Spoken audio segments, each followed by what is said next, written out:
सभी को नमस्कार। Honourable governor of Madhya Pradesh Shri Mangubhai Patel ji,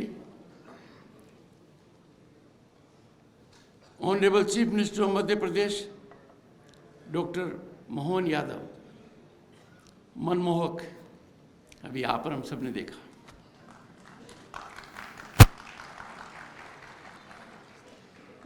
Shri Jyotiraditya Scindia ji, honourable minister of communications and Department of Northeastern Region. For me, this is an occasion of emotion.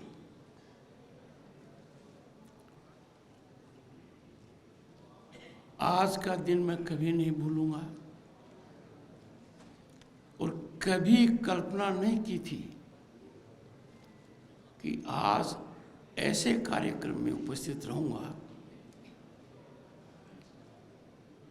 कि वो मेरे लिए सदा स्मरणीय रहेगा।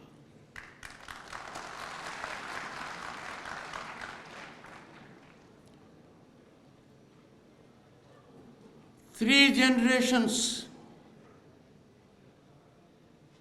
of this family, I have been blessed to be in connect, and that too through the mechanism of Indian Parliament.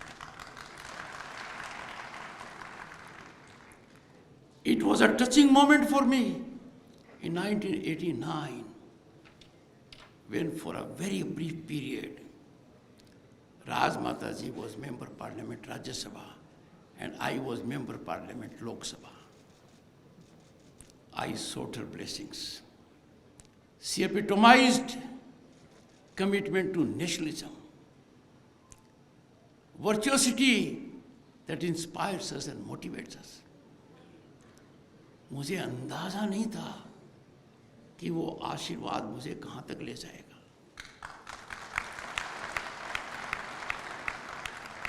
I had the great good fortune to be mentored and handheld by Madhavrao Scindia ji, late Madhavrao Scindia ji.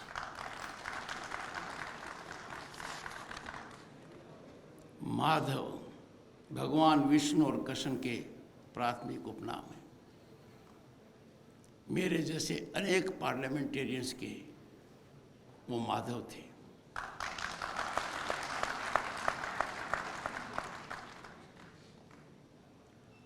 He lived in times where his thought was ahead of times. He believed in transformation. He left deep imprint on the departments which he headed.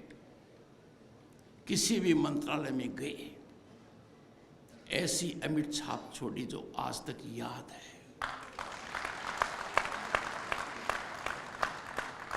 Rail मंत्रालय का परिवर्तन आसान नहीं था। माधव ने क्या किया, ये आज और हम सबके सामने है।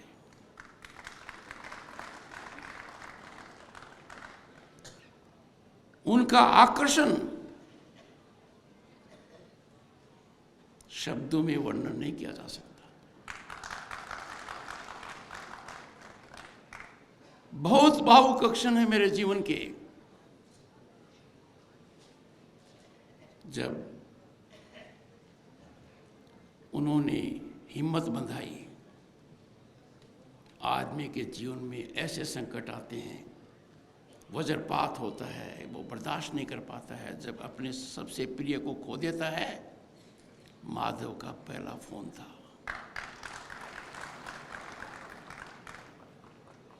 चलाकर जयपुर आए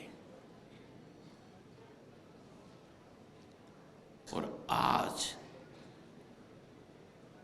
विधि की रचना अजीब होती है। माधव की ज्योति के लोह का गर्माश मैं महसूस कर रहा हूं संसद में, शासन में। Friends, these are divine interventions. इसी पर हमारा विश्वास होता है कि जो 5000 साल की संस्कृति है, उसके दर्शन का निचोड़ है, वो समझने में बहुत समय लगेगा, पर दुनिया आज उस संस्कृति का लोहा मान चुकी है। जब मुझे ज्योतिरादित्य सिंधिया जी ने कहा, मैं अपने आप पर विश्वास नहीं कर पाया कि मैं उस महापुरुष की मूर्ति का अनावरण करूंगा जिन्होंने स्वतंत्र भारत में क्या कीर्तिमान स्थापित किया। मध्य भारत के राज प्रमुख बने वो अलग बात है, उन्होंने सरदार पटेल की भावना को देखते हुए, राष्ट्र भावना को देखते हुए, और आज सरदार पटेल जी की जयंती है, उनको नमन करता हूं मैं।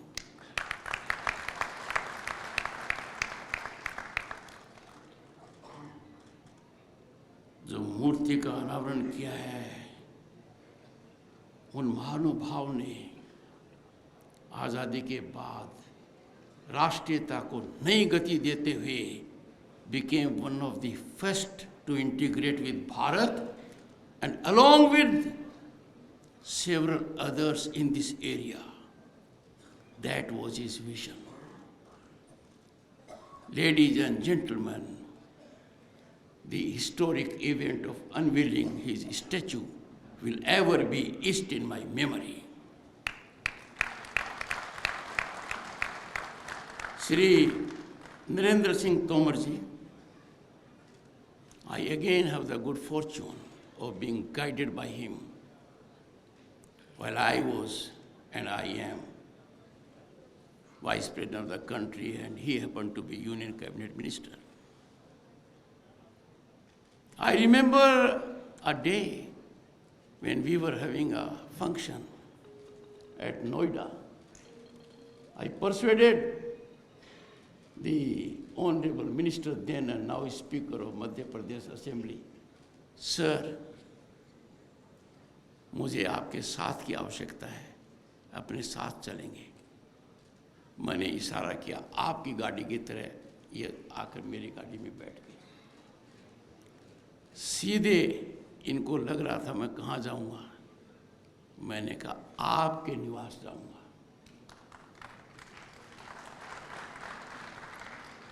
Honorable Ministers, Shri Tulsi Silawat, Shri Narayan Singh, Shri Inder Singh Parmar, Shri Rakesh Shukla, and the Vice Chancellor, Professor Avinash Tiwari, distinguished guests and my dear friends. By friends, I mean young boys and girls, and those who are on the bank benches. My message to you, you are not backbenchers, you are just on backbenches.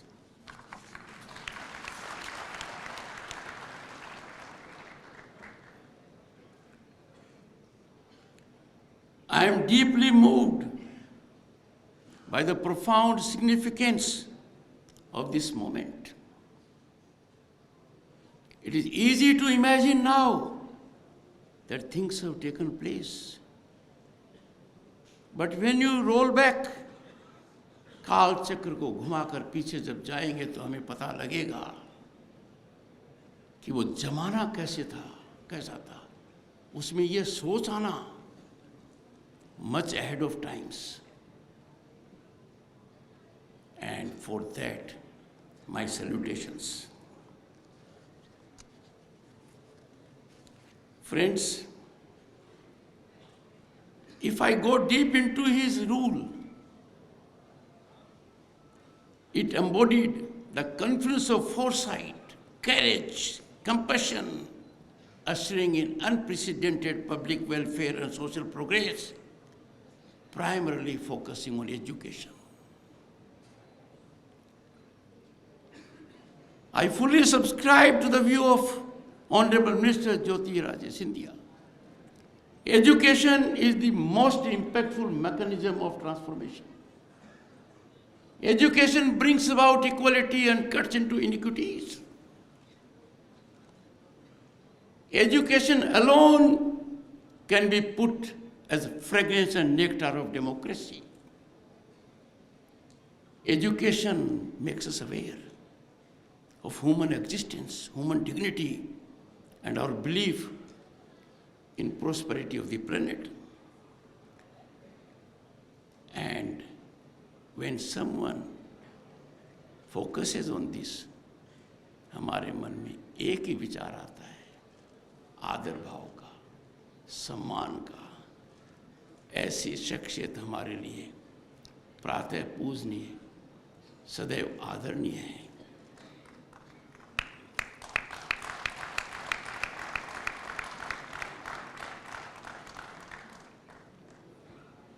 Late Maharaja was a rare confluence of extraordinary energy and unwavering commitment. He embodied the true spirit of service to the public at large and nation building. Look at the journey he had post-independence. No time was lost in nurturing the spirit of nationalism. No time was lost in blossoming it. And that is why Scindia family is amongst very few families in the country and the world to be so organically associated with democratic process. But what is more outstanding is that the contributions members of this family are making and have made is in premium category. Yesterday, I had the good fortune to attend a program, and that again, fortunately, friends, was a journey of 6 decades, as is for this university. And the Honorable Minister, Mr. Jyoti Scindia ji, had so enthused that the entire human resource present before me was in sync with his enthusiasm. I came out invigorated, enthused. A leader is one who doesn't think of the moment. He thinks of the future. A plan or a scheme is of the moment, but vision is something for larger strength. और समय क्या चाहता है? बदलाव होकर रहेगा। परिवर्तनशील दुनिया है। सोक्रेटिस से पहले ग्रीक के एक फिलोसोफर हिराक्लिटस ने कहा था, The only constant in life is the change. और उदाहरण स्वरूप उन्होंने प्रस्तुत किया कि एक व्यक्ति 2 बार एक नदी में प्रवेश नहीं कर सकता। उसने व्याख्या की, क्योंकि न तो वो व्यक्ति वैसा है जब पहली बार नदी में गया था, और न नदी है। Boys and girls, let me tell you, if you ever have the experience, and you must have, of standing in running water or a river, to be at the same place, you will have to constantly move your feet, otherwise you will be swept.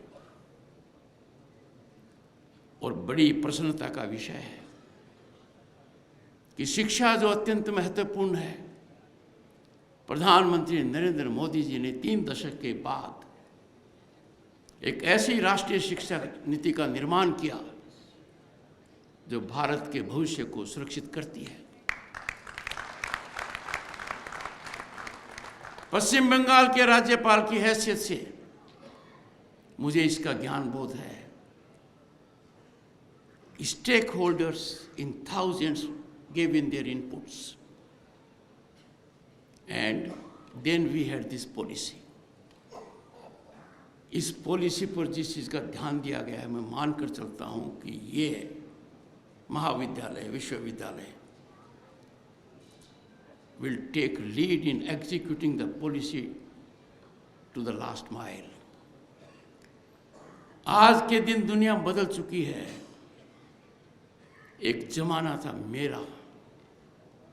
मेरे जैसे लोगों का, telephone के लिए बड़ा प्रयास करते थे, स्टेटस सिंबल था। आज कोई करता है? फिर जमाना आया टेलीफोन बूथ का, कहाँ गायब हो गई? कभी कल्पना की थी कि इस भारत में हर व्यक्ति के पास स्मार्टफोन होगा? कभी सोचा था कि जब ये टेक्नोलॉजी आई तो हमारे यहाँ 2 निर्माता थे, आज हमारे निर्माता 100 से ज़्यादा हैं और हम निर्यात करते हैं? कभी नहीं सोचा था। Boys and girls, we are living in times of hope and possibility.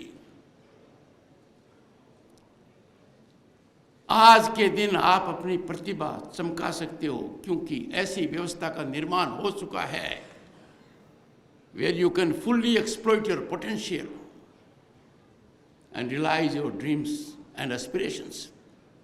और ऐसा क्यों है? क्योंकि बॉयज एंड गर्ल्स आज के नवयुग को सबसे ज़्यादा चिंता रहती है कि मेरी प्रतिभा का आकलन कहीं भ्रष्टाचार तो नहीं खा गया, मेरी प्रतिभा का आकलन कहीं सिफारिश से तो नहीं हो रहा है। और यह स्थिति आ गई है कि कानून के सामने समानता, जिसमें कुछ लोगों का विश्वास नहीं था, वो अपने आप को कानून से ऊपर समझते थे कि कानून हमारा क्या कर लेगा। आज उनको कानून की गर्माश महसूस हो रही है। एक जमाना था, और ज्यादा समय नहीं हुआ है, याद कर सकते हो, बिना एक्स्ट्रा लीगल मीन्स के, बिना करप्शन के कॉन्ट्रैक्ट जॉब और अपॉर्चुनिटी मिल ही नहीं सकती थी। एक बदलाव देखिए आप, क्योंकि अगली बात कह रहा हूं वो आपको समझ में अच्छी तरह आएगी। बदलाव पूछिए अपने दादा दादी से, नाना नानी से। वो बिल बिजली का देते थे, लाइन में खड़े होना पड़ता था। रेलवे की टिकट के लिए लाइन में खड़ा होना पड़ता था। सरकारी कर्मचारी को छुट्टी लेनी पड़ती थी। पासपोर्ट को अप्लाई करना एक अजीब बात थी, और बैंक में अकाउंट खोलना सपना था। These mega transformative things are now ground reality on account of technology. पर अब क्या है? अब ये टेक्नोलॉजी बहुत फास्ट बदल रही है। तो नई तकनीकी आ रही है, जिसको परिभाषित कर सकते हैं artificial intelligence, internet of things, machine learning, blockchain and the kind. ये बहुत जल्दी बदल रही है, ये हमें भी बदलाव ला रही है। पर ऐसी संस्थाओं का परम कर्तव्य है कि वो शोध कर अनुसंधान कराएं, and they must convert the challenges of these disruptive technologies into opportunities. और मेरे मन में कोई शंका नहीं है कि ये महाविद्यालय, महाविश्वविद्यालय जरूर ये कर रहेगा। मैं यहां से आग्रह करूंगा कि महाराजा श्रीमंत जीवाजीराव सिंधिया जी ने जो मार्ग प्रशस्त किया था शिक्षा में रुचि दिखाने का, आज का उद्योग, आज का व्यापार, उनकी संस्थाएं, they must invest in education. I appeal to industry, trade, business and corporates and their associations to take a policy decision to pool their CSR funds, to bring about institutions and nurture them, because investment in education is investment for the present, for the future, and assures our growth to be transformed from incremental to vertical. समय की मांग है हर व्यक्ति को आज के दिन quality education मिले, और मैं मानकर चल रहा हूं ये देश में गति से हो रहा है, पर एक चिंता का विषय है, चिंतन के लिए है, मंथन के लिए है. Let us ensure there is no commercialization of education. Education is service. इसको सर्विस की भावना से हमें लेना चाहिए. बॉयज एंड गर्ल्स, अंत में मैं दो बात कहूंगा. एक, there will be an MOU of Indian Council of World Affairs with Jiaji University. It will fructify after taking time from the Honorable Vice Chancellor. My office will be in touch. Secondly, I invite boys and girls of this university to be my guest at Indian Parliament in Bachej.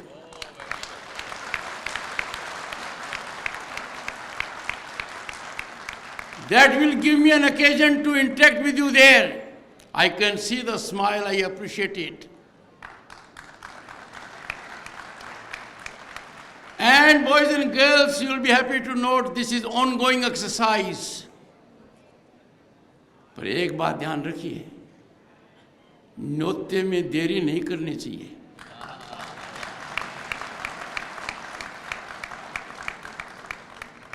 Am I right? Thank you so much.